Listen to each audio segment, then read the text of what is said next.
नमस्कार दोस्तों, स्वागत है सभी का फिर से आपके अपने YouTube channel government employee news में। किसी भी साल के 30 जून और 31 दिसंबर को सेवानिवृत्त होने वाले सरकारी कर्मचारियों को पेंशनरी बेनिफिट के लिए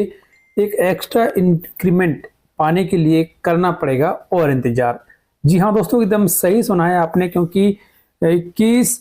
अगस्त 2024 को मिनिस्ट्री ऑफ रेलवे बोर्ड के द्वारा सभी संबंधित अधिकारियों को एक महत्वपूर्ण ऑफिस मेमोरेंडम जारी किया गया है। इसका सब्जेक्ट आप देख सकते हैं कि grant of national increment as due on 1 July and 1 January for the pensionary benefit to those employees who had retired on 30th June before drawing the same clarification regarding. तो 30 जून और 31 दिसंबर को सेवानिवृत्त होने वाले कर्मचारियों को पेंशनरी बेनिफिट दिए जाने को लेकर क्लैरिफिकेशन यहाँ पर जारी किया है। इससे पहले एक आदेश जारी किया गया था जिसमें कहा गया था कि माननीय सुप्रीम कोर्ट के फैसले के बाद पर्सोनम बेसिस के आधार पर कर्मचारियों को एक एक्स्ट्रा इंक्रीमेंट का फायदा दिया जाए। इसको लेकर सभी जोनल अधिकारियों को आदेश जारी कर दिया गया था और अब उस आदेश में बदलाव यहाँ पर किया गया है, क्योंकि ये कहा गया है इसमें कि डीओपीटी ने इस मामले के खिलाफ माननीय सुप्रीम कोर्ट में एक याचिका दायर कर दी है। तो याचिका दायर कब की गई है ये भी यहां पर देख लेते हैं कि in continuation to the above it has now been apprised by DoPT, जो कि नोडल डिपार्टमेंट है ऐसे मामलों का, कि that they have filed a review petition before honourable Supreme Court vide diary number 36418/2024 seeking review of their order dated 11/4/2023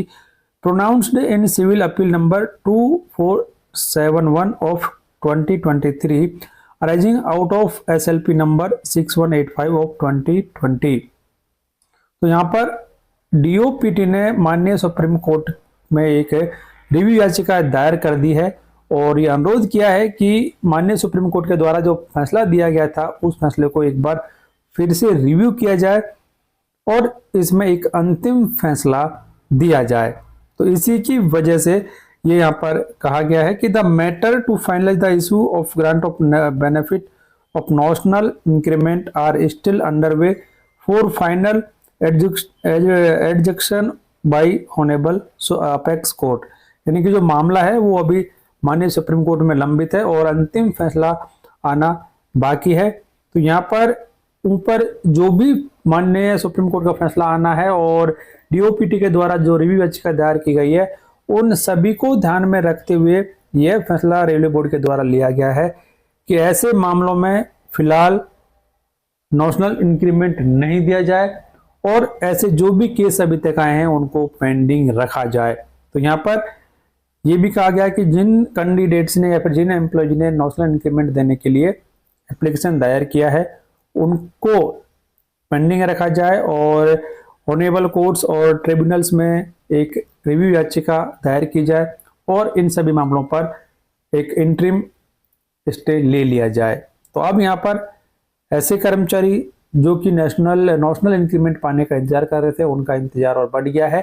क्योंकि railway board ने सभी जोनल अधिकारियों को यह आदेश जारी कर ये कहा है कि जो ट्रिब्यूनल्स हैं और हाई कोर्ट है वहां पर ऐसे मामलों के खिलाफ इंटरिम स्टे ऑर्डर लेने के लिए याचिका दायर की जाए। तो अब कर्मचारियों का इंतजार बढ़ गया है, उन्हें और इंतजार करना पड़ेगा एक नेशनल इंक्रीमेंट प्राप्त करने के लिए। तो सरकार के द्वारा यानी कि रेलवे बोर्ड के द्वारा उठाए गए इस कदम के बारे में आपकी राय कमेंट बॉक्स में जरूर लिखें। इस वीडियो को आपके दोस्तों के साथ में शेयर करें, चैनल सब्सक्राइब और बेल आइकन प्रेस कर लें। आदेश की कॉपी हमारी वेबसाइट और हमारे व्हाट्सएप चैनल टेलीग्राम चैनल से प्राप्त की जा सकती है, जिनका लिंक इस वीडियो के डिस्क्रिप्शन में दिया गया है।